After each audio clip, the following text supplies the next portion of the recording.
恕你无罪。讲，这不明摆着吗？那些殿前大臣呀，都是站着说话不腰疼。要依奴婢的，大殿之上，谁要是提出不让姓曾的办团练，那好啊，就让他率兵去打太平军。他万一有本事，能够打赢那些乱匪草寇，收复失地，那姓曾的不就也不用办什么团练了吗？哼，指望他们，个个都是纸上谈兵，嘴上的功夫。说他们是脓包不好听，说他们是草包一点都不为过。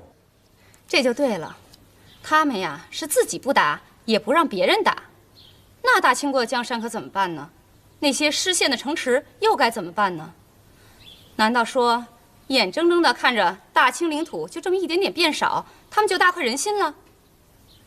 说白了一句话，他们不让曾国藩去办团练，就是怕万一曾国藩打赢了太平军，那功劳不就全归姓曾的了吗？他们呢，是一点也沾不上边儿，所以才出面反对的。所以我说呀，皇上根本不用理会他们的言语。可是万一曾国藩打赢了，拥兵自重，不听朝廷的怎么办？江山是皇上的，有了江山才有朝廷。要是连江山都没了，哪还有朝廷啊？依奴婢看，皇上尽管放手让曾国藩办团练，让他跟太平军打头阵。如果他打败了，那朝廷也没什么损失啊。可如果他打赢了，元气也就伤了，怎么还敢跟朝廷作对呢？到时候皇上封他个什么名分，解散了他的团练，兵权已收，虚名以待。老话说得好啊，孙悟空本事再大，也翻不出如来佛的手掌心儿。皇上是一国之君，怕个姓曾的做什么呀？皇上，皇上，不知奴婢所言对不对啊？对呀，高见呐！兰儿，你把曾国藩胜败的两种结果都想好了，朕还能说什么呢？如果比脑子，兰儿的脑子可比殿前的大臣、王爷、贝勒们清楚多了。多谢皇上夸奖。那皇上现在心情好点了吗？好多了。那就好。哎呀，光顾着说话了，皇上您稍微歇息一下，奴婢给您准备了样东西，这就去拿。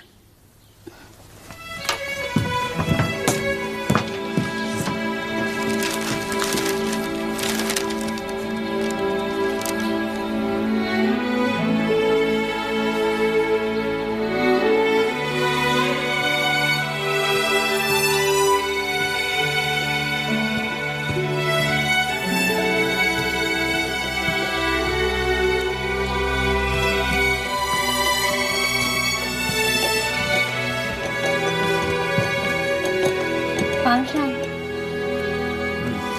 您在木兰围场期间，我学会了个煲汤，对鞍马劳顿、恢复疲劳最有好处了。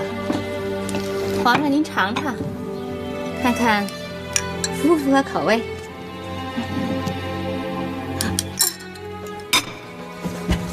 奴婢知罪，奴婢知罪。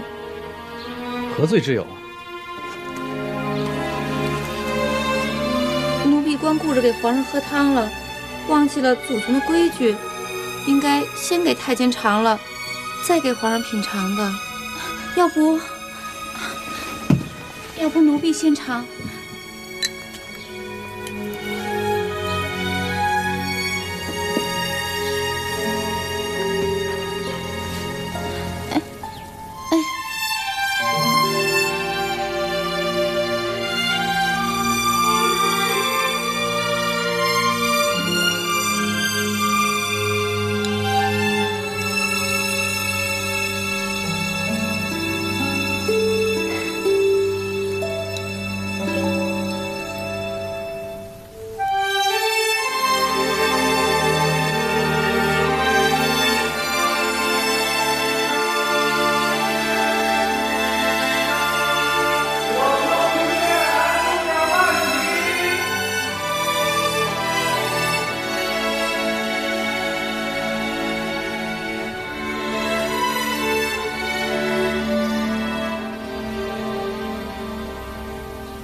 那是我亲眼见的呀！就今儿下午，外宅房纸坊里头，安德兴跟他们全家见面了，有他弟、他妹，还有那瞎妈，全在那儿呢。您坐。不是顺王爷不是已经关照了吗？每5000两银子不能放人，这怎么稀里糊涂的全都跑到园子门口来了？说的是呢。你们查了没有啊？到底是安德兴自个儿攒足银子把他爹赎出来的，还是有人暗地帮忙？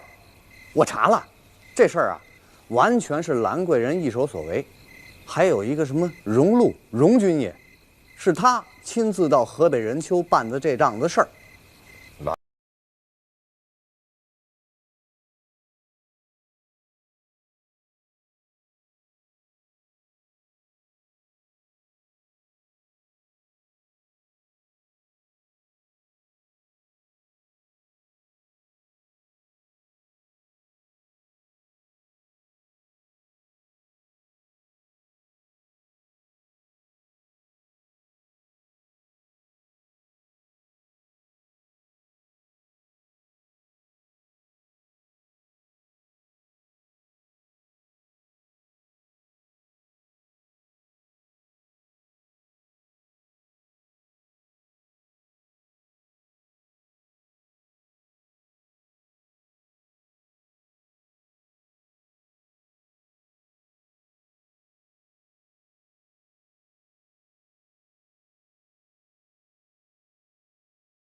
李成吉一堆的屁话，万岁爷也不问真假，忙不颠的就去了宜兰殿探望兰贵人。没容奴婢反应，进士房便发出皇上口谕，兰贵人照信办寝。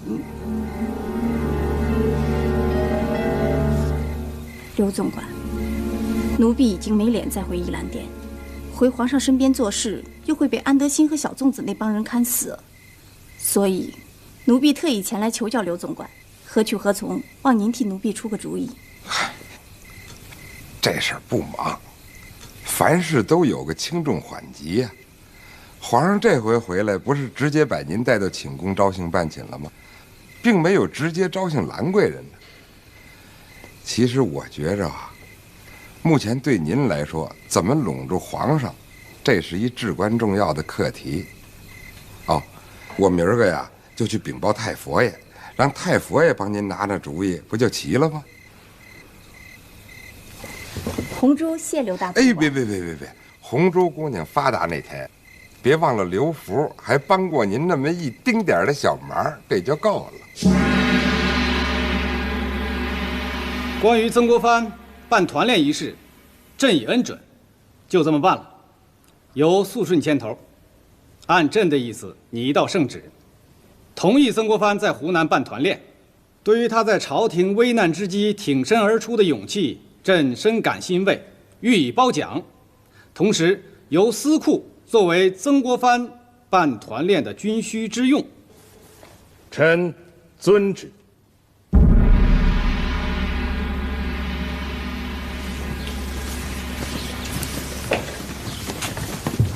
启禀兰主子，说。敬事房传下太佛爷遗旨，说让您明日随万岁爷到慈宁宫，准备参加后天太佛爷的寿诞庆典。哟，奇怪了，太佛爷不是说宫中一切的庆典都不允许我参加吗？怎么突然给了我这么大面子呀？这奴才也不知，大概是太佛爷回心转意。你相信吗？奴才也不信。这不就得了？一定是有事儿。太佛爷对我能安什么好心啊？不过也不怕。许久没见过太佛爷了，这么长时间了，还怪想他呢。咱们就去会会他。哎，安公公，奴才在。明天你陪我和皇上去慈宁宫。这。得。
传的信。这。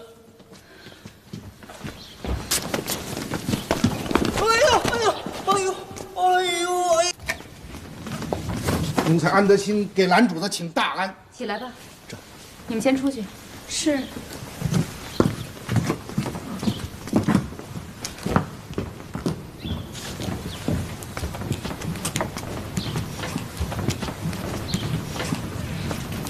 见着荣禄了？回蓝主子话，见着了。荣军爷按照您的指示，这2天在朝廷内外多方打探，终于有结果了。怎么样？果然不出所料，皇族的那些本家王爷，还有那些拍马屁的大臣们，正在暗中联络。他们准备联名给皇上上书，说是要以保住大清的江山社稷和皇脉后继有人为名，逼着皇上立大阿哥皇太子。看来他们是坐不住了。皇上知道了吗？回蓝主子，皇上还不知道。据荣军爷说，他们虽然在暗中准备，但是还没把折子递给皇上。我就不明白了，他们到底抓着皇上的什么痛脚了？皇上年纪轻轻的，他为什么一口咬定说皇上不能生出个一男半女的？我一进园子不就怀上了？这就证明皇上是有生育能力的呀。安德兴，奴才在。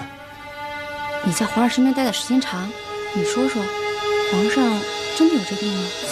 回主子话，奴才是在皇上身边伺候多年，但始终没听说皇上下身有病。不过最近朝廷上下、宫里宫外都盛传说皇上得的是……说，主子恕罪，说皇上得的是脏病。脏病？这怎么可能啊？据他们所说，皇上前2年年纪尚轻，心浮气躁，喜欢微服出宫，在京城玩耍，曾多次在八大胡同那些姚姐们那儿留宿，故而得了此病，使得皇上自大婚至今，除了丽贵妃生有1女，兰贵人曾经怀有子嗣之外，没有任何嫔妃给万岁爷怀过一男半女。那依你看，他们说的是真是假呀？会不会皇上真的有这病啊？回蓝主子话，此事奴才不敢妄加猜测，只是觉得万岁爷不应该得了这个脏病。如果真是有的话，那么被万岁爷宠幸过的嫔妃有可能都染上这个病。可是至今为止，没有听说任何人染上此病，所以奴才以为这种讹传不应该相信。不过万岁爷从小体弱多病，骑马练剑的时候又伤过大腿，所以不管是真是假吧，现在最重要的是，你要找机会去太医院，问问那些太医，问遍所有给皇上看过病的太医，这样我们不就知道了吗？回蓝主子话，此事恐有不妥。有关万岁爷的病情，乃是宫里的最高机密，根本不能让外人知道。尤其对皇族成员，一向是秘而不宣。对那些子嗣繁茂的本家王爷，更是严加防范。要是从太医那儿问不出来，那你就去把药方给我找来，咱们拿着药方也能查出皇上是不是得这病。知道了就……回蓝主子话，这么做更加不妥。凡太医给万岁爷诊病，处方一律交由万岁爷本人收藏，其他人不得私留，违例者斩。要想得到处方，谈何容易？这也不行，那也不行，那什么才行啊？我就是担心，万一让传言说中了，又没人敢告诉皇上，那这病不就给耽误了？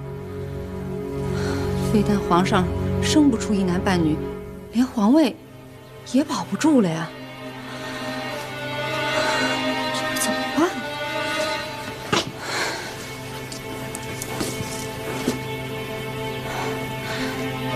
只有一个办法了，等你有机会出宫，偷偷的去寻一些秘方，我呢私底下跟皇上好好说说，这样又给皇上治了病，又保住了皇上的颜面呀。回蓝主子，这主意是个好主意，不过宫里头有规矩，从来不准上宫外头寻医问药，一旦传出去，那还是掉脑袋的事。说了半天你都说不行，安德兴，你是不是怕了？回蓝主子，奴才说过，为了万岁爷和蓝主子，奴才宁可肝脑涂地，万死不辞。有你这句话就好。反正不管怎么样，我都要把这件事情搞清楚。要是不干的话，现在是可以不掉脑袋，只怕是1年以后，我再怀不上皇上的子嗣，活着会比掉了脑袋还难受。到了这会儿，我也没别的选择了，现在想尽一切办法，我也要怀上这孩子。只有这样，才能让大清国皇脉延续，也只有这样，才能让太佛爷和那些心怀叵测的王爷呀、大臣呀都闭上嘴，别再提什么另立大阿哥、皇太子的事儿了。安德新，奴才在。经你那么一提，我确实觉得这事儿危险，就难为你了。千万小心，一旦出了纰漏，回兰主的话，您就放心吧。奴才这就告假出园，遍访名医，一定要找到治此病的秘方。好，拜托你了。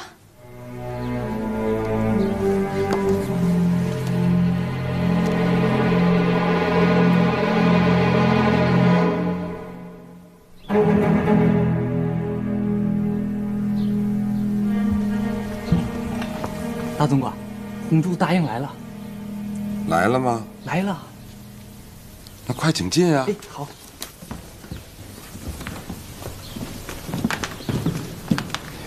红主子驾到，奴才不知有失远迎，请红主子恕罪。免礼。我要单独跟刘总管聊会儿天儿，说会儿话，你们都先下去吧。是。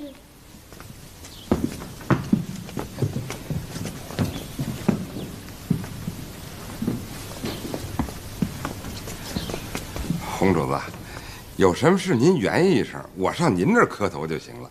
您干嘛还跑到我这小庙里头来呀？说起来，你这庙不大不小啊。不过，你没听人说吗？庙小神仙大，池浅王八多呀。红主子，您真会说笑话。王八多，那人庙小池浅是真是，可是这王八多，说笑。别当真，刘总管，以后可千万别再这么主子的叫唤了。如果没有你刘大总管帮忙，我能有今天的名分？俗话说得好，饮水思源。我红珠可不是那种有了出头之日就忘了那些恩人的忘恩负义之徒。哎呦，红主子，瞧您这话说哪儿去了？要说奴才原先帮过您的忙，实在是不敢当，那是您应该得的名分，那是您命里头修来的。再加上太佛爷的洪恩浩荡，哎，奴才就是做了点分内之事。说的也是，太佛爷对我的恩德，别说这辈子，就是下辈子我也报答不完。听慈宁宫太佛爷的贴身丫鬟说，你有事找我。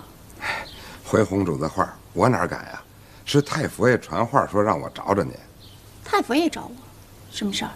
回您的话，您知道太佛爷为什么当着那么些嫔妃的面把您赐给皇上吗？这不明摆着，太佛爷恨兰儿，更恨万岁爷专宠他，把我赐给万岁爷，无非是想让我把兰儿顶掉。红主子所言极是，但这只是其一，不是根本的原因。什么意思？回红主子话，其实太佛爷的真正目的啊，是想让红主子您替他抱孙子。真的？太佛爷真的这么看重我？那是啊。哎，太佛爷着实担心呢，皇上生不了儿子，更担心他自个儿抱不上孙子。万岁爷年纪尚轻，身体也不错，怎么会生不了？兰贵人不就怀了万岁爷的子嗣？老天有眼，让他文氏香掉了，活该！一提起他，我就一脑门子气。回您的话，奴才呀，听外头人传言，说是万岁爷得了一种说不出口的病，只有把这病治好了，您才能够怀上大清国万岁爷的子嗣。到那时候，您就中头彩了。哎，弄不好啊，就跟太佛爷说的似的，一旦有喜，就可能加封个贵妃什么的。嘿嘿，到那时候您就是风光无限的。甭说他兰儿了，那就是皇后主子也得敬您3分，不是啊？您说万岁爷得了病，这个我可实在是看不出啊。只是皇上他……皇上怎么了？也没什么。我被万岁爷招信办寝的时候，只知道他夜里经常盗汗，的确是有下身瘙痒的毛病。他不断的用手抓，夜深人静的时候，那声音很吓人的。算了，既然知道皇上得了这种病，那就赶紧找人帮他治啊。您说的是，太傅爷要想抱孙子，那首先得把皇上的病治好了。可是皇上这人太要面子，讳疾忌医，太傅爷也不能够硬逼他呀。那毕竟不是亲生的。再者说了，这里头还有个理儿啊面儿的事儿，所以太傅爷的意思啊，得想一法子，打皇上那儿啊弄一张太医院的处方，有了处方，有了证据，那太傅爷才能够从宫外请名医帮他治。您说是这么回事吧？是倒是，但是太医给皇上看病的药方从来不让外人看。如果当真是这种拿不到桌面上的病，那就更不可能让别人知道了。怎么能拿得到呢？洪主子，洪主子，您仔细的琢磨琢磨，啊，要想替万岁爷生儿子，那就得治好他这病；要想把这病治好了，就得拿着处方，有了处方才能证明万岁爷有这个病，太傅爷才能出面劝万岁爷去治病。到那时候，您才能够替万岁爷生个大胖小子，您说是这理儿不？是，但如果能拿到这处方的话，那……哎，太傅爷让奴才把您请来呀，为的就是这个。偷啊！那如果被抓到，就是死罪呀！嗨，太傅爷给您撑腰，您怕谁呀？现在只有这办法了，皇上能不能治好病，您能不能怀上皇上的儿子，这可全靠您自个儿了。得嘞，我这儿先给您道喜了。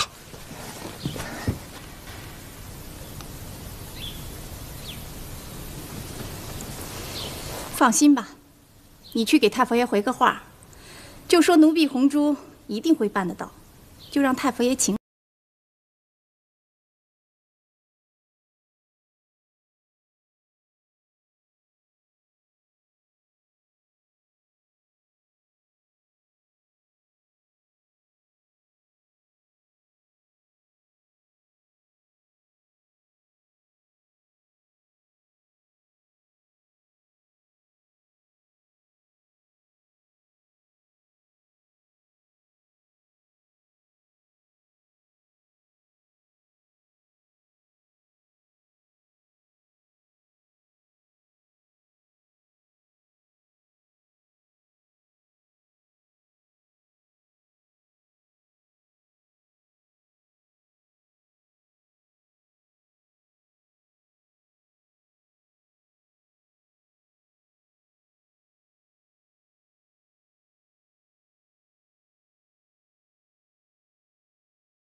刘福啊，奴才在。这真是宫中王太医开的药方吗？回您的话，正是。红珠办这事儿的时候啊，奴才不放心，所以特地差人在暗中监视他。红珠的确是从养心殿后殿皇上藏药方那小匣子里头把这药方拿出来的。要真是这样，这红珠啊，可真是立了大功了，得重重的赏他。太佛爷，您不是已经赏他一答应的名分了吗？这都是应该干的，您别把这事儿搁心上。听你这意思，我不该赏他，我该重重的赏你才是。哎，这奴才不敢。启禀太傅爷，顺亲王求见。哦，让他进来吧。行了，你也累了，好好回去歇着吧。这，那奴才告退了。回头我赏你。这，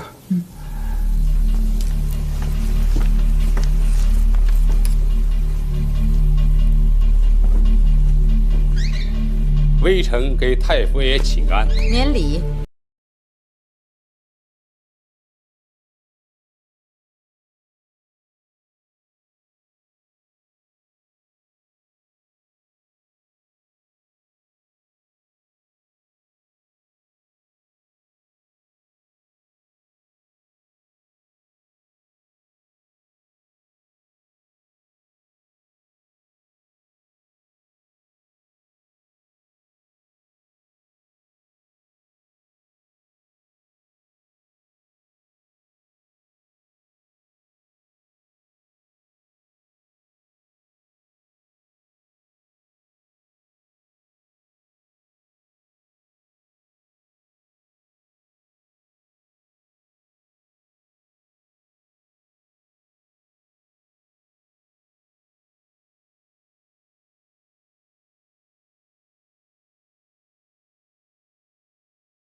你说过，只要拿到处方证明。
这事儿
一旦我发现结果，证明此方确系治脏病所用，到那个时候，一切都好办。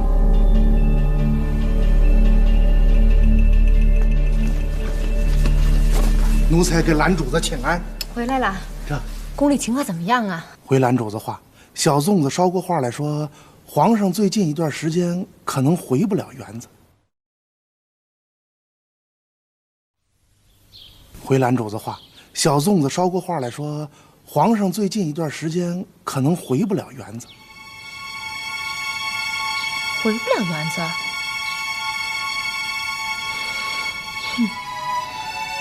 我看皇上是被红珠那个小妖精把魂儿给勾走了，要不然这么长时间了，那园子回都不回一次。回蓝主子话，皇上现在也是身不由己。自打上次太佛爷发话，责令皇上按照祖宗家法不得专宠嫔妃，于是这才让他不回圆明园，只让他在宫里头宠幸后宫的嫔妃、贵妃还有皇后。据小粽子讲，自打上次之后，皇上也就宠幸过红珠一回，这还是看在太佛爷的面子上。据奴才以为，皇上还是更喜欢蓝主子。在园子的时候，奴才就常听见皇上跟蓝主子议论朝政之事，他还是很愿意听您的主张。当然，小粽子说，皇上跟红珠在一块儿的时候就只字未提。是，红珠哪能跟您比呢？她毕竟大字儿不识几个，您可是多才多艺。就说您那一个双手写梅花篆字的绝技，那可就不是一般的嫔妃能够比得了的呀。因此，奴才觉得蓝主子大可不必心急，相信皇上很快就能回到圆明园。此时您万万不可记恨皇上，皇上回不了园子跟您在一起，那也是实出无奈，还万望蓝主子明察。行了行了，我知道你在皇上身边待的时间长，在这儿替他说顺情好话呢。奴才不敢。其实皇上未必喜欢我懂得多，要我说，他更喜欢什么都不懂的女人。男人嘛，也许都一样。不说这些了，哎，你过来。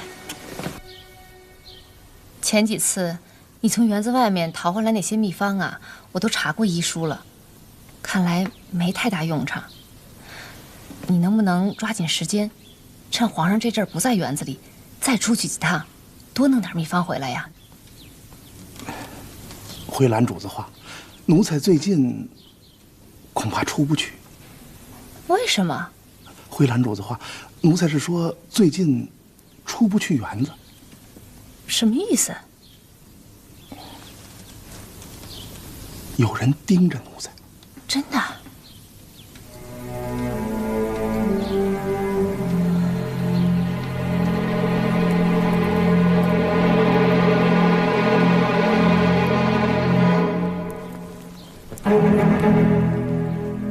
儿臣给皇额娘请安。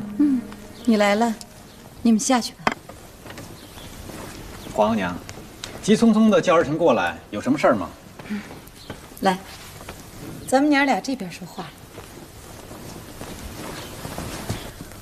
皇儿最近没回园子里，住在宫里还习惯吧？回皇额娘，儿臣住的习惯。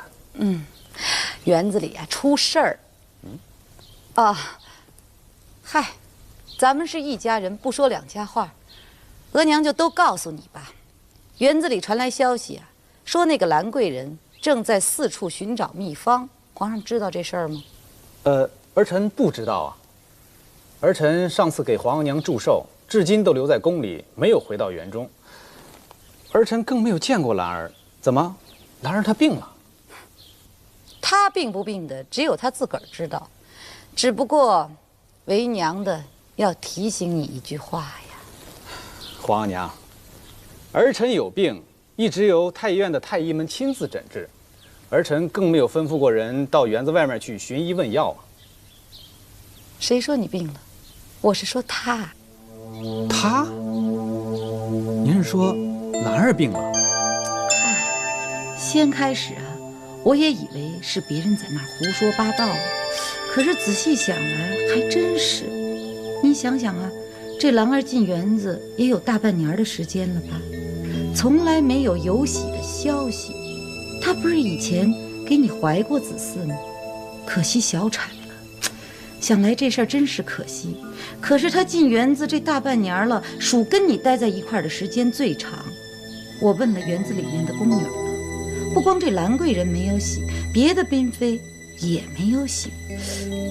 我就在想了，会不会是这兰儿身上得了什么病？这就……皇上，皇额娘，这不可能，这绝对不可能。儿臣从来没有发现身上有什么不妥之处，儿臣也没发现兰儿身上有什么不妥啊。毕竟咱们是一家人，有什么话不能说的呢？如果那兰儿真给我皇儿传染了那种病，那可得加紧治，越早治越好。皇儿啊，咱们可不能办那种遗恨万年、抱憾终生的事情啊！我听说太医院的萧太医专门会治这种病，要不然皇额娘……皇额娘，不用了。你要是觉着太医院的太医给你治这种病不大方便的话，皇额娘就从宫外给你找人来治。你不用这么心事重重的，也不用紧张。我听宫里的老人说啊，乾隆爷和嘉庆爷都是从宫外找的人来治的这种病，你真的不必太紧张了。皇额娘，儿臣没病。如果儿臣真的有病的话，儿臣一定听皇额娘的话。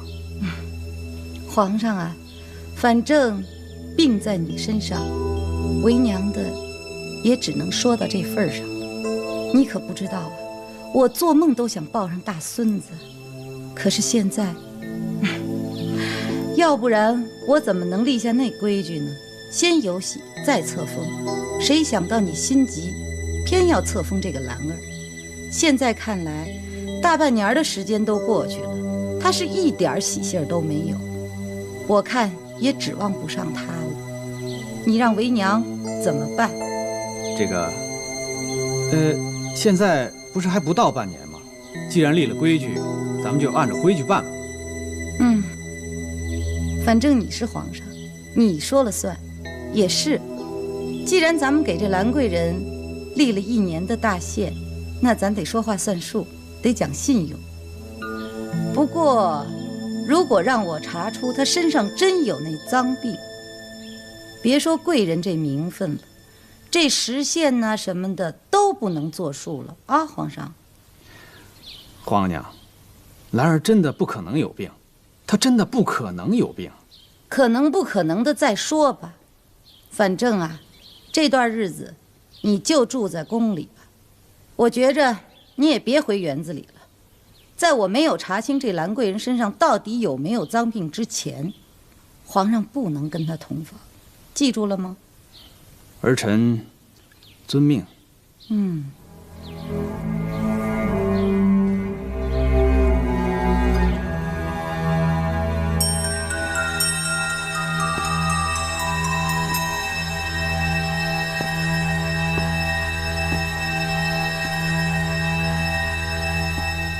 来人，哥，速去圆明园，传圆明园安宫监回宫见朕，说朕有急事传他。得令后马上回宫，不得有误。哥。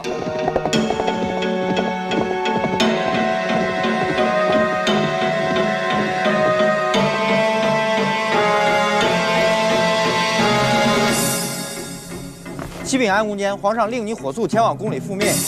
这。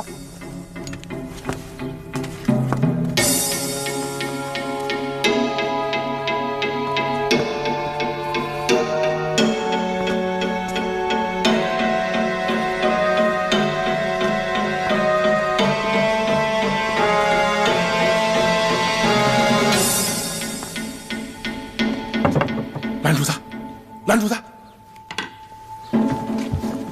时间紧迫，奴才就一句话：万岁爷急召奴才进宫。看起来一定是发生了什么大事，有什么情况，奴才回来再向您禀报。哎，等等，问一下万岁爷，什么时候回园子？这。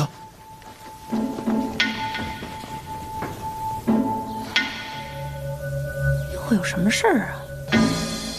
这真的不是。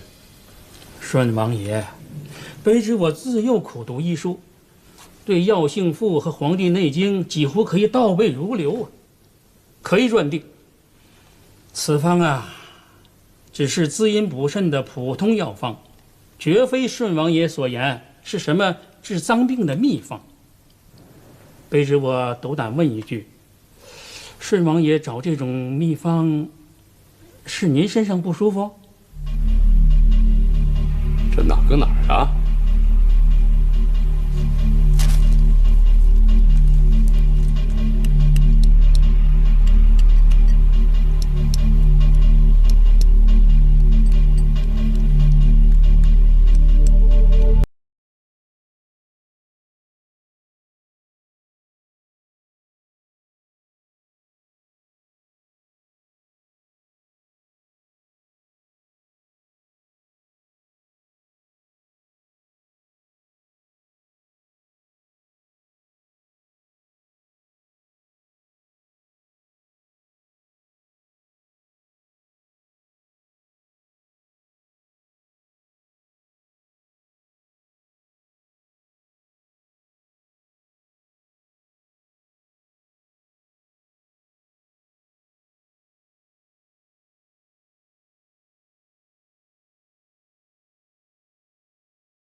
万岁爷请安。平身。谢万岁爷。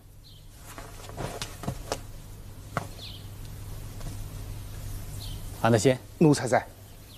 听太佛爷说，最近园中有人屡次出园，到民间去寻找名医秘方，据说是兰贵人指使的，有这么回事吗？这个，快讲，到底是不是这么回事啊？启禀万岁爷，万岁爷，您最近不在园中，兰贵人闲暇无事，经常在东书房看书，特别是对那些医书爱不释手，尤其是对那些治疗疑难杂症的偏方妙药大感兴趣，这才命奴才到园子外边去寻找，以备将来的不时之需。可园子里的人都说是兰，你跟了朕这么多年了，朕也没把你当外人。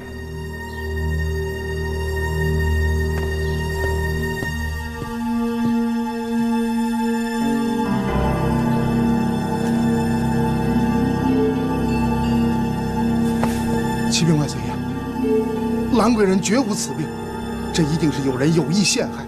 万岁爷，请想，如果兰贵人得了此病，万岁爷您早就不会像现在这样龙体康健。朕也觉着兰姑娘身子的确没什么异样，朕也觉着自己的身子没什么不对劲呢。这一定是那些居心叵测的人又要在背后造谣生事。但是不管怎么样，我们都不能掉以轻心。你马上派牙婆去给兰贵人检查一下身体，不管有无异样，马上派人报朕。这奴才这就去办。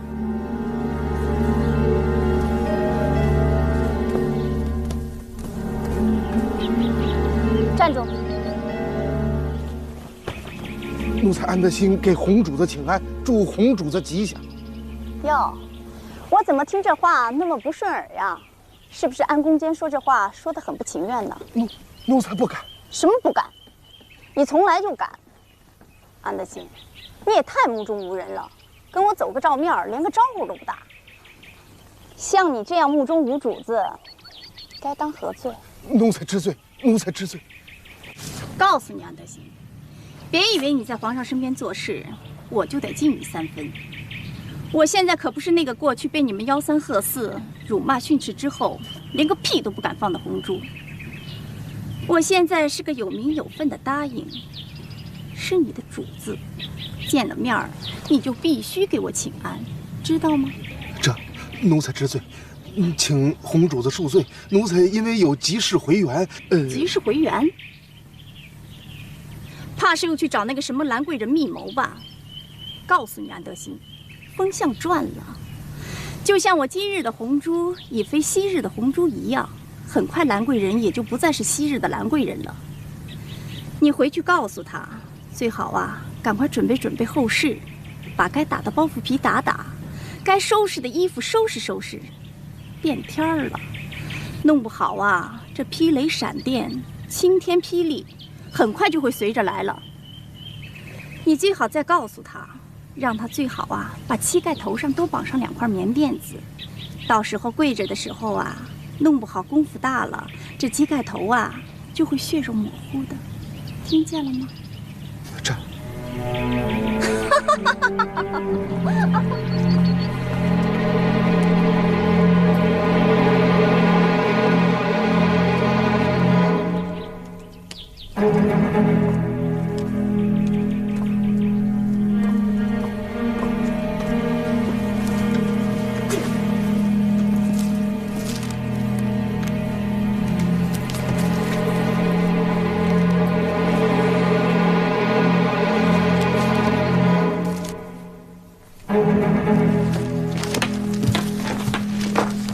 给兰主子请安。快来！皇上怎么样啊？是龙体欠安呀，还是又被什么烦心的事儿缠上了？回兰主子话，万岁爷龙体康健，您就放心吧。那皇上说他什么时候回园子了？这个，回兰主子话，最近这太平军一直在南方闹事儿，各国列强又不断的给朝廷找麻烦，皇上一直在养心殿处理政务，日理万机。奴才看各地送来的奏折唐报堆得跟小山似的，奴才以为皇上最近一段时间恐怕是不会回园子。就是说，你就根本没问。那你临早时候我还特意嘱咐你，一定要问皇上什么时候回园子的。奴才有罪，奴才该死。看你今天的表现，一定是有什么事儿，为什么不能直说呀？我琢磨着，皇上不回园子，肯定不会是因为国家政务，要不然在圆明园里面一样可以早朝叫起儿啊，一样可以处理国家政务啊。当年乾隆爷1年中在园子里能待上300天呢，也没见着说皇上一进了园子就会沉迷享乐不理政务了呀。是不是你听到什么风声了？要不就是太佛爷那儿又出了什么幺蛾子？你要是想见风使舵，你可以直接跟我说。我兰儿一人做事一人当，不会连累任何人，更不会连累你。兰主子息怒，奴才绝对不会做那种见利忘义的小人。奴才对兰主子的大恩大德永志不忘。行了行了，你用不着没完没了的跟我发誓，我就是想知道到底怎么回事儿。回兰主子话，奴才要说了，您可千万别生气。我顶得住。宫里头最近到处都在传说，皇上下身得了脏病。这不是刚开始传的，这不是早就传了吗？难听的还不在这儿，那在哪儿啊？说这脏病是兰主子传给万岁爷的。我传的？正是，奴才也向万岁爷禀明说兰主子身体无恙，可奴才看万岁爷好像也怀疑自己这病是兰主子给传上的，于是奴才回园子之前，万岁爷还特别嘱咐奴才说让园子里的牙婆给兰主子验身。奴才看万岁爷没准还真是感觉到了什么，要不然他不会无缘无故的怀疑兰主子。皇上有1个多月都没回园子了，他根本无法知道我得没得这种病。他们要是这么肯定的说，一定是已经拿到了什么证据。依奴才之见，会不会是？说，快说。回兰主子话，您怀疑万岁爷有病，别人恐怕也怀疑。您想让奴才拿到太医院的药方，别人也想得到。奴才以为这药方恐怕已被别人捷足先登。你是说，已经有人偷了药方？奴才以为一定是这样，不然的话，他们不会认准了这脏病是蓝主子传给万岁爷的。再者，蓝主子现在也是有名分的贵人了，没有确凿的证据，他们不可能随便的怀疑。因此，奴才觉得万岁爷身上有脏病的证据，肯定已经在他们手上。那会是谁偷的药方呢？你不是也说，药方都是皇上本人自己保存的，别人根本没法接触的？回蓝主的话，偷药方的只有一个人，红珠。正是。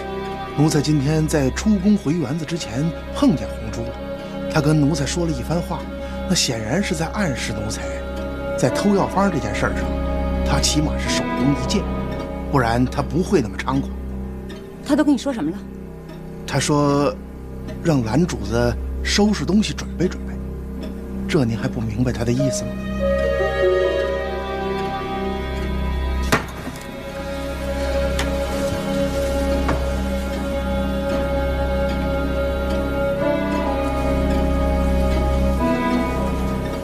启禀蓝主子，奴才以为现在只有到刘福那儿，可能还能套出点话来。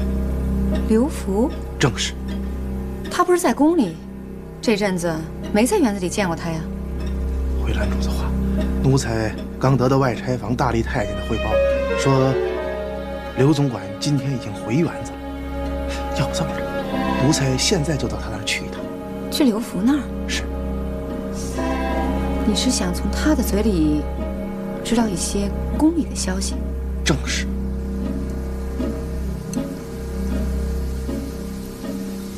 启禀大总管，九州青燕安宫监求见。啊，快叫他进来呀！快点。这，哎呦，小弟安德新，我在这儿给您请安了。别介。各位，您这一到宫里去，一待就是个把月，见不着您呐，我这心里还真怪想的。这不，刚听那外差房子说您今儿回来了，我赶紧过来看看您，还给您提了2瓶好酒。嘿，那哪敢？正宗的绍兴花雕。哎呦，我这先谢了。哎，兄弟，一直说咱俩好好喝一喝。你看现在天凉了，火锅羊肉正好，一醉方休。对，来上趟碗筷，沾您的光。哎，来把这菜拿走。来，兄弟，大酒桌先摆上。行嘞，来，咱哥俩先走一个啊。哎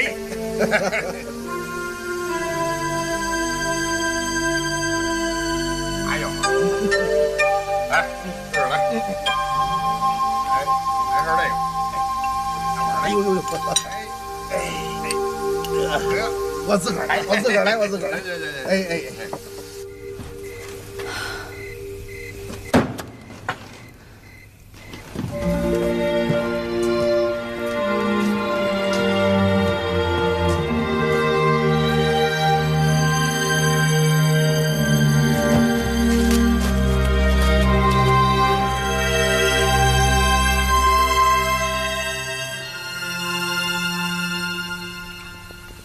老哥哥，我是跟您比不了啊。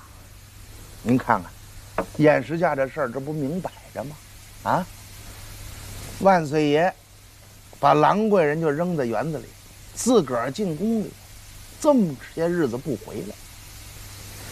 依我看呐，万岁爷早晚得把兰贵人得喂。哎，还是您老哥眼力好啊！料事如神呐，哎，可惜了我呀，当初没听您的话，我是搭错了车，上错了船。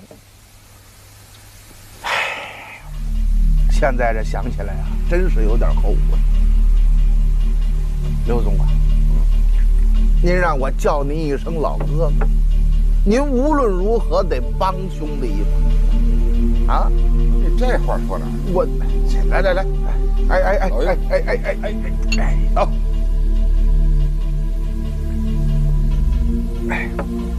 我跟您挑明了说吧，兄弟，我不想在这园子里干了，我求您帮我挪个地方。往哪儿挪呀你？啊？你能走吗？你走了这戏怎么唱啊？嘿嘿，太佛爷上回给你官升2级，宫里的玩意儿送了你一大堆，为什么呀？就是为了兰贵人那边一有点什么动静，你马上就能传出一信儿来。兰贵人这说法就完了，还避什么事啊？啊，这不明摆着吗？时候到了，气数已尽到头了。对，什么都甭说，听我的，让你留你就留。哎，哥哥，让我留下行，可我就怕到时候我想走的时候可就走不了了。总管内，您是明白人，您料事如神，您见多识广，您告诉我，现在到底是万岁爷得了脏病啊，还是兰贵人得了脏病？这我弄不清楚。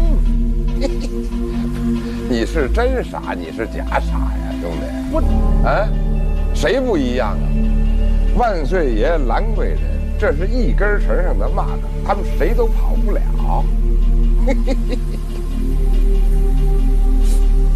哥哥，您消息灵通，大概您也听说了。前一阵子兰贵人差我到宫外头去淘换秘方。您说主子说了，咱当奴才的不敢不做呀。我还确实淘换了些秘方治脏病。来，给我看。哎，今儿没带着呀。你瞧你要是带着的啊，只要咱打那里头能看出点什么来，我这么跟你说，我啊就上太佛爷那儿给你请个头功。哥哥，您还真想打万岁爷的主意？害怕了，兄弟。哎，是有那么点儿。您要是让我跟兰贵人作对，那我敢；跟万岁爷，我还真没长这胆子。各位，我劝您也小心点，咱这都这么热岁数了，犯不着自个儿非撞个南墙去。哎，不至于。你看也应该能看明白了啊。你说咱一当奴才的，敢跟万岁爷叫板吗？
奴才本来想接近火烛就能把它烧了，可是，那烧是没烧啊？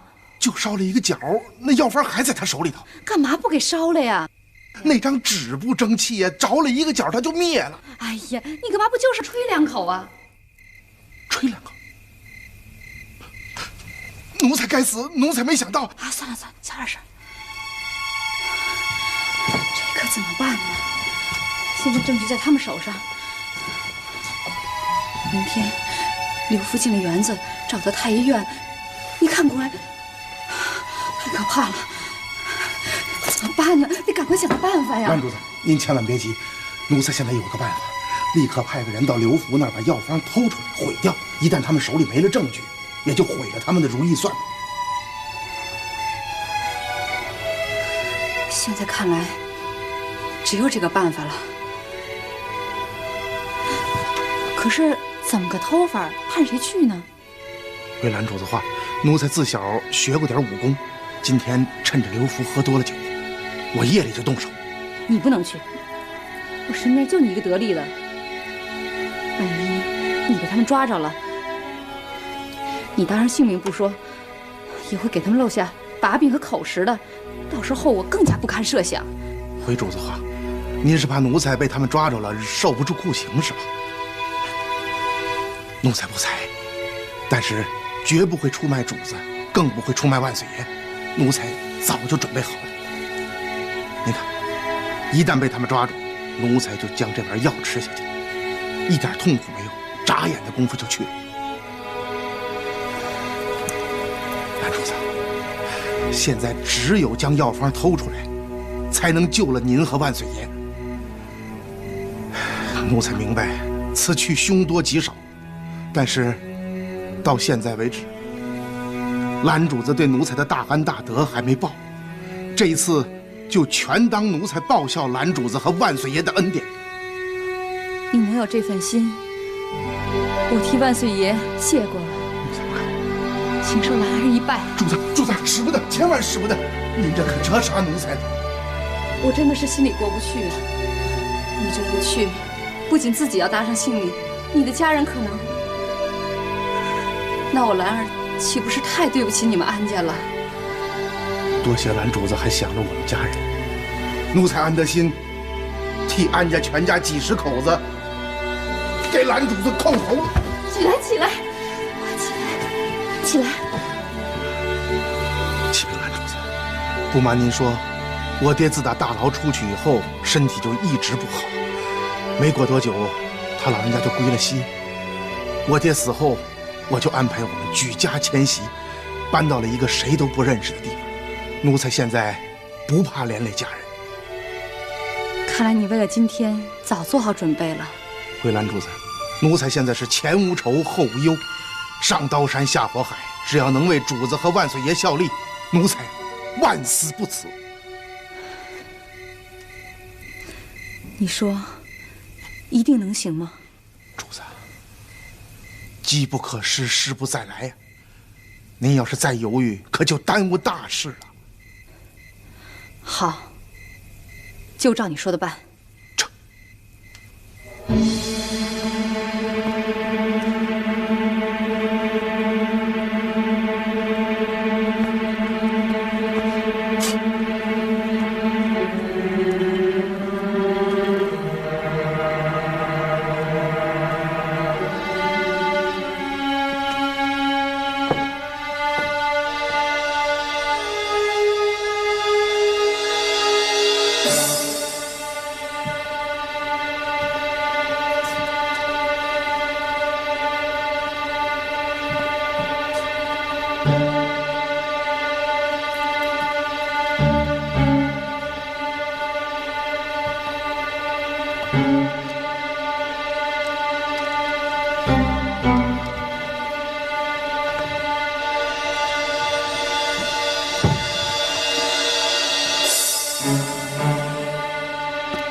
禀蓝主子，安公公来了。快让他进来。是。行了，你们都下去吧。是。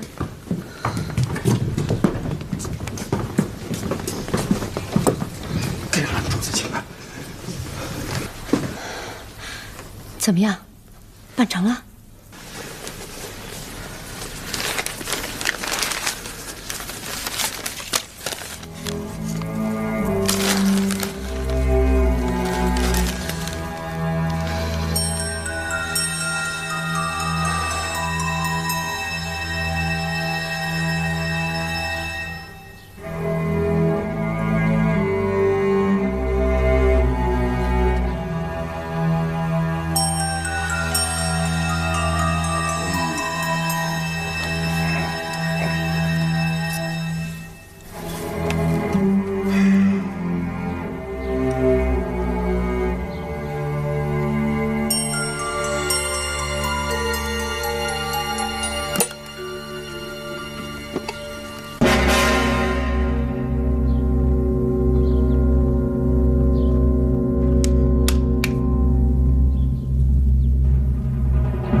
那我可巧了，你看，还着了。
回蓝主子，这药方有什么不妥吗？